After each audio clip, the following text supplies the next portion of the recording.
Температурните ладни шокови кои ни ги приредува оваа зима наметнуваат од дома да не помислиме да излеземе без топла облека. Задолжителна зимска опрема составена од дебела јакна, капа, шал, ракавици и топли чизми. Додека ние наоблечени брзаме низ улиците за што побрзо да се засолниме на топло, во Русија на многу пониски температури дечиња уживаат во ладното време и се радуваат на снегот.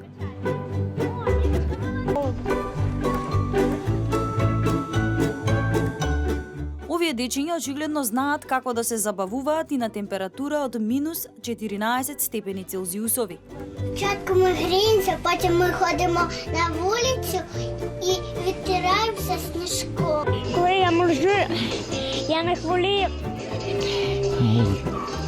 и не боюся холод. Прво престојуваат во сауна за да се загреат, а потоа излегуваат надвор и се полеваат со вода чија температура е 25 степени Целзиусови. Откако ќе заврши забавата на снегот, пијат топол чај. Се верува дека оваа игра на смрзнувачки температури го подобрува здравјето и издржливоста.